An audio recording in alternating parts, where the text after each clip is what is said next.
네, 9월 28일 금요일 장후 공개 방송 시작하도록 하겠습니다. 여러분들에게 정말 여러가지 이야기, 좋은 이야기, 도움되는 종목, 도움되는 매매, 필살기, 스킬 많은 것들을 좀 알려주고 싶지만 주식이란 게 항상 그래요. 제가 처음 이 매매하시는 분들한테 항상 하는 말이 있어요. 좀 아이러니하지만 너무 열정적으로 하지 말아라 라는 이야기를 좀 합니다. 오늘 여러분들한테도 일단 공개방송 들어가기에 앞서서 이 이야기를 좀 먼저 간략하게 할게요. 지금 너무 열심히 너무 열정적으로 모든 걸 바쳐서 매진하지 않았으면 한다 라는 이야기를 좀 먼저 드릴게요. 이게 무슨 뚱딴지 같은 얘기냐, 무슨 헛소리냐 라고 좀 아실 수는 있겠지만, 주식이라고 하는 것은 여러분들이 보통 공부하는 것과 같이 난 언제부터 언제까지 공부해서 언제 시험을 볼 거야 혹은 뭘 할 거야 이런 계획이 있는 게 아니죠. 여러분들이 주식판에서 떠나기 직전 그 순간까지도 언제든지 매매를 길게 오래 할 수 있는 게 주식이란 말이에요. 그런데 처음부터 너무 열정적으로 너무 성심성의껏 모든 걸 바쳐서 본업이 있으신 분들임에도 불구하고, 기준은 전업 트레이더 말고요, 이제 본업이 있으심에도 불구하고 어떻게 하면 주식으로 돈을 더 많이 벌까 고민을 하시는 여러분들께 지금 너무 열심히 너무 열정적으로 조금 하지 않았으면 좋겠다 라는 이야기를 좀 드리도록 하겠습니다. 그게 뭐냐면, 오늘의 공개방송의 주제하고도 좀 상관이 있는 이야기인데요. 오늘의 공개방송의 주제는 뭐라고 제가 이야기 드렸죠? 네, 바로 시장에 순응하는 매매란, 그죠? 순응하는 매매란 무엇인가에 대해서 이야기를 할 겁니다. 크게 시장은 딱 두 가지 길로 나뉘죠. 강한 상승장일 거냐, 약한 조정장일 거냐, 이렇게 나뉩니다. 근데 여러분들이 보시기에 지금 우리나라 시장에 대해선 어떻게 보십니까?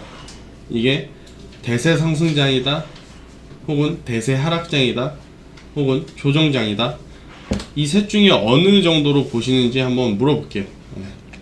여러분들의 의견을 좀 한번 말씀해 주시기 바랍니다. 저는 그냥 상승하고 있는 시장 같아요. 그러면 상승장, 저는 하락하고 있는 시장 같아요. 하락장. 저는 아직은 방향성은 정해지지 않고 조정을 받고 있는 것 같아요. 조정장. 이렇게 한번 생각하시는 대로 편하게, 정답은 없어요. 만약에 여러분들이 A라고 대답했는데 제가 B라고 해요. 그러면 B가 정답인 건 아니에요. 주식은. 무슨 얘기인지 알죠? 여러분들이 맞을 수도 있고, 그죠? 제가 맞을 수도 있지만 확률적으로는 제가 하는 이야기가 조금 더 맞을 가능성이 높은 거지, 여러분들이 지금 생각하는 그런 개념이 완전히 잘못됐다라는 건 아니에요. 그래서 이제 편하게 상승장이면 상승장, 조정장이면 조정장, 하락장이면 하락장, 이렇게 한번 말씀해 주시기 바랍니다. 네, 조정장이 맞죠? 조정장이라고 생각하시는 분들이 많은데 지금은 조정장입니다. 왜 조정장이냐? 대세 상승장이라고 한다는 것은 뭐냐면, 눈 감았다 뜨면 상승해 있는 그런 시장이어야 합니다. 즉, 여러분들이 생각하는 단기 이평선들이 계속해서 꾸준히 우상향하는 시장을 대세 상승장이라고 할 수 있어요. 근데 지금 뭐야? 이 화면에 보이는 딱 작년 9월부터, 그죠? 올해 1월까지의 우리 한번 차트를 볼게요. 5일선으로 한번 색깔을 진하게 한번 해볼까요? 5일선을 어떻습니까? 캔들이 5일선을 빠지지 않고 이렇게 쭉 올라가죠. 그리고 나서 한번 탁 떨궈요. 그러면서 횡보를 보이는 듯 하더니 다시 5일선 위로 올라오고 나서부터 또 다시 빠질 때까지 시간이 많이 필요하죠. 자, 그럼 우리 지금 볼게요. 어때요? 올라가는 것 같더니 내려가고, 올라오는 것 같더니 내려가고, 이제 수순이 타나? 올라오는 것 같더니 또 조정을 받고. 이게 상승장과 조정장의 차이예요. 그렇다라고 한다면 주식을 가지고 열심히 공부를 해야 될 때는 언제냐면 제 기준입니다. 하락장이어야 돼요. 네, 하락장. 왜 주식을 열심히 하는데 상승장, 조정장도 아닌 하락장이냐? 상승장과 조정장에서는 내려갈 확률보다 올라갈 확률들이 조금은 더 높아요. 특히 상승장에 공부를 하신, 그리고 또 상승장에 주식을 처음 접하신 분들은 하락장이 오게 되면 계좌가 처음 시작할 때는 막 하루에 20-30만원, 한 달에 400-500씩 벌어서 나는 다른 사람과 다르게 주식에 소질이 있나봐 라고 생각을 하지만, 그런 사람들이 한번 하락장을 겪게 되면 마이너스 400-500이 아니고 마이너스 4000-5000이 돼요. 네. 왜? 본인이 접했던 게 안타깝게도 상승장이기 때문에 어떤 기법이든 어떤 매매든 어떤 종목을 하더라도 수익을 주지만 하락장은 그게 안 되죠. 하락장. 아무리 내가 열심히 공부하고 어떤 매매 기법, 어떤 스킬을 대입해 봐도 올라가는 것, 되는 것도 있겠지만 안 되는 게 많잖아요. 그렇죠? 하락장에서. 그렇기 때문에 상승장과 이런 상승 조정 패턴에서는 열심히 공부할 필요가 없어요. 그럼 뭐냐? 바로 이제는 여유를 좀 가져야 할 때입니다. 여러분들이 그 6월 초 딱 되면서 제약바이오가 강하게 흔들렸죠. 네, 신라젠, 자바이오텍, 뭐 네이처셀이 이미 크게 한번 사건을 터지면서, 그리고 나서 6월달, 7월달, 8월달 거의 2달 반 동안 시장을 죽였다가 8월 중순 광복절 이후부터 추석 연휴 전까지 거의 한 달 조금 넘게 계속해서 좀 상승하는 모습을 보여줬어요. 자, 그렇다고 한다면 여러분들의 지금 스타일, 매매 스타일, 그리고 계좌는 뭐예요? 상승장에 맞게 꾸려져 있는데, 요 근래 추석 연휴 앞두고 그죠? 오늘까지 약간의 조정이 오니까 어때요? 조급해지죠. 조급해진다고. 네. 시장이 좋으면 VIP방도 그렇고 저한테도 문의 오는 내용이 현저히 적어요. 당연하죠. 종목이 오르니까. 근데 시장이 조금 좋지 않게 되는 징조가 보이기 시작하면 그 순간부터 보유 종목에 대한 걱정이 더 앞서는 사람들이 많습니다. 제가 이 종목을 가지고 있는데 이거를 더 가져가요? 지금 던져요? 정리해요? 자르고 질러요? 지르고 잘라요? 네, 이런 분들이. 하지만 제가 이제 누차 말씀드리지만, 개인 투자자, 즉 저도 개인 투자자예요. 여러분들에게 리딩이라든지 주식에 대한 교육을 좀 알려드리고 있지만, 여러분들도 저도 시장에서 보면 그냥 개인 투자자 딱 한 명일 뿐이죠. 그죠? 그럼 개인 투자자가 시장을 이기려고 하면 이길 수가 있겠습니까? 당연히 이길 수가 없죠. 그러면 어떻게 해야 되죠? 어떻게? 바로 이제 시장이 흘러가는 대로 그 흐름에, 그 출렁임에 몸을 맡겨야 되잖아요. 그죠? 시장이 올라가면 올라가는 흐름에 눈치 싸움? 뭐 눈치 싸움 잘하는 거죠. 네. 흐름에 몸을 맡긴다라는 건 뭐 올라갈 때 같이 올라가고 내려올 때 같이 내려오고 해야 되는데, 문제는 뭐냐면 올라갈 때 따라붙는 거는 제가 안 가르쳐줘도 여러분들이 개인적으로 하시더라도 충분히 잘 하십니다. 근데 뭐가 문제냐면 떨어질 때가 차이가 좀 나죠.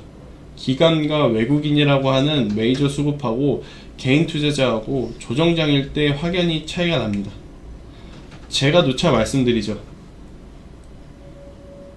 지금까지 매매를 해서 여러분들이 수익을 못 받기 때문에 저를 만나러 온 거잖아요. 그죠? 여러분들이 혼자 해서 돈을 벌었다면 저를 만날 일은 절대 있을 수가 없어요. 하지만 여기 계시는 분 100명 중에 100명은 지금까지 개인적으로 매매를 하셨다가 돈을 잃었기 때문에 저를 만나러 오신 거예요. 그럼 제가 여러분들한테 뭐라고 했죠? 굳이 돈을 못 버는 개인 투자자처럼 외국인과 기관이 매도할 때 사고 걔네들이 매수할 때 매도하고 그렇게 엇박자 매매를 하지 말자 그랬죠. 그럼 제가 어떻게 하자 그랬죠? 기관과 외국인이 사면 같이 사고 기관과 외국인이 팔면 같이 팔자 라고 제가 이제 처음 여러분들과 만났을 때부터 계속해서 이제 같은 이야기를 좀 드렸는데, 오늘도 보면 이 영웅문이에요. 제가 이제 영웅문을 크게 좋아하진 않는데 그래도 개인 투자자들이 많이 쓰는 그 HTS 중에 하나가 영웅문이기 때문에 영웅문을 좀 저도 이제 계속 노출을 시켜 드리는데, 영웅문 기준으로 0200번을 치면 이렇게 시장 종합이라는 표가 하나 나옵니다. 네, 시장 종합이라는 표가 하나 나오는데 그 중에서 제가 보는 거는 바로 이거예요. 이 투자자 매매 동향. 거래소와 코스닥 그리고 선물시장에서 개인과 외국인 기관, 제가 이 표시를 좀 해보겠습니다. 투자자 매매 동향을 보는데 개인과 외국인 기관, 이게 누가 사고 파는지를 저는 중요시하게 봅니다. 네. 만약에 기관과 외국인이 오늘처럼 매도를 하면 저는 어떻게 할까요? 오늘 여러분들 저와 같이 했었잖아요. 기관과 외국인이 팔면 어떻게 할까요?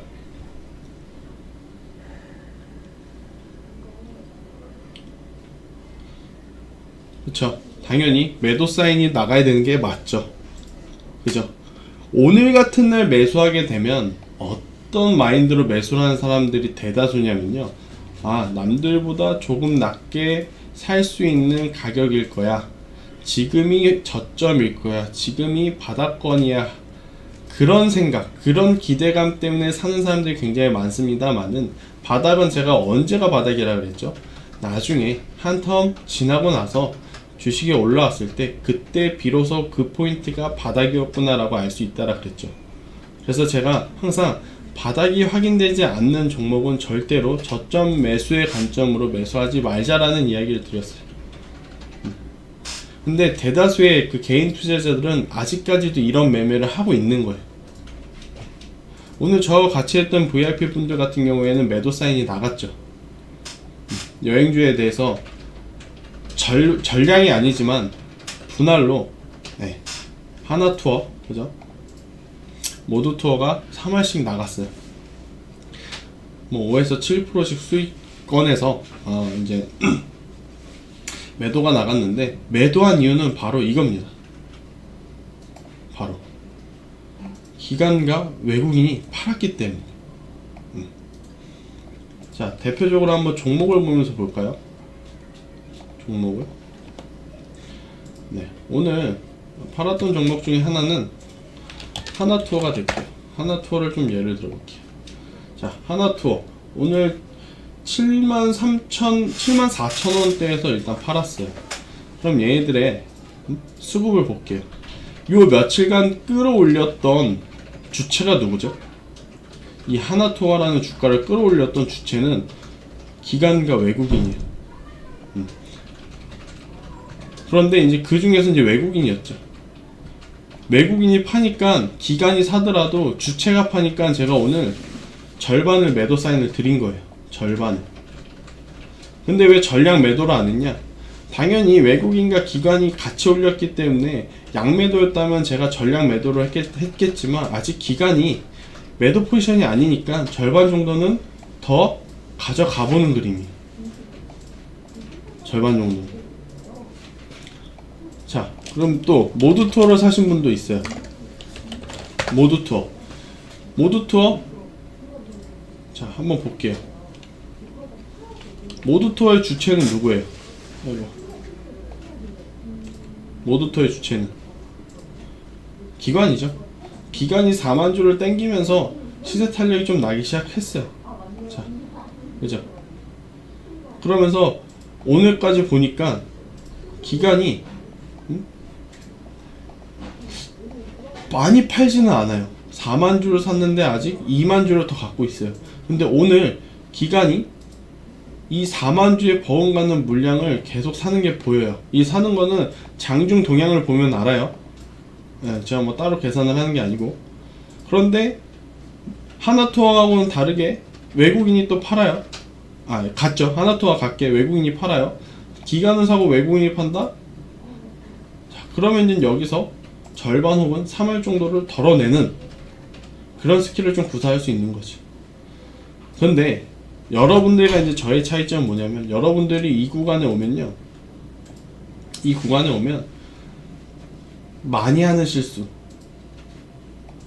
절반 혹은 3할 물량이 아닌 전량을 매도하고 싶어 해요. 왜냐면 여기서부터 이렇게 잘 갖고 왔는데 5% 이상 수익권인데, 내가 오늘 팔지 않고 다음 주에 딱 가게 되면 5% 수익권이었던 놈이 마이너스로 돌아설까봐.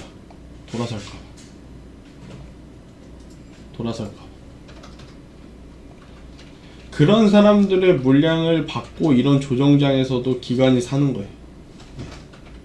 그럼 우리는 어떻게 해야 되냐? 어떻게 해야 되겠어요?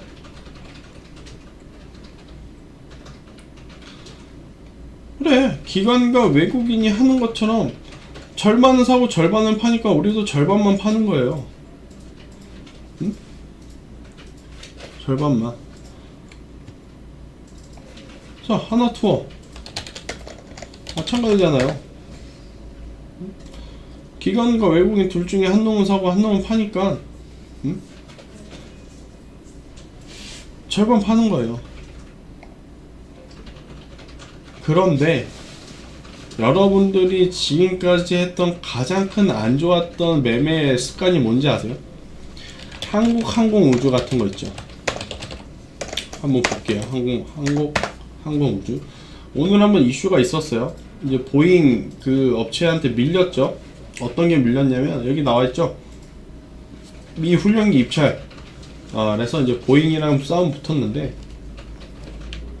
한국항공우주가 밀렸어요. 한국항공우주가 밀렸는데, 근데 이제 여러분들 같은 경우에는 이렇게 낙폭이 과대한 종목들을 사고 싶어하는 게 가장 큰 문제예요. 가장 큰 문제. 자, 이걸 어떻게, 그러니까 매매 주체가 어떻게 매매를 했는지 한번 볼까요? 전형적이죠. 어때요? 전형적이잖아요. 이 개인만 죽어라 사고 기관과 외국인은 죽어라 파는 거예요. 이렇게 하면 당장 내일 뭐 과한 하락 때문에 기술적 반등으로 뭐 몇 프로 이상은 올 수는 있겠지만 잘못된 매매 습관이라는 거죠. 잘못된 매매 습관. 아니, 후딱후딱 버리고 기관과 외국인이 사는 기업을 사야지. 왜? 기관과 외국인, 즉 메이저 수급이라고 하는 그 한 종목, 대형주를 좌지우지 할 만한 이런 메이저 수급이 빠지는 종목에 여러분들이 자꾸 눈을 돌리고 있는 게 가장 큰 미스예요. 미스. 오늘도 이 한국항공우주, 그리고 뭐죠? 메지온? 메지온이 아니었는데, 제가 아까 어떤 거를 문의를 받았냐면, 인터블스, 이런 종목을 아직도 지금 이게 저가 매수의 관점으로 살 수 있지 않나요? 라고 물어보시는 분들이 너무 많아요. 너무. 자, 이것도 봅시다. 이 외국인이 이렇게 가져다 파는데 개인만 산다고. 개인만 죽어라. 자, 그러면 과연 우리는 어떻게 매매를 해야 올바른 투자 습관일까?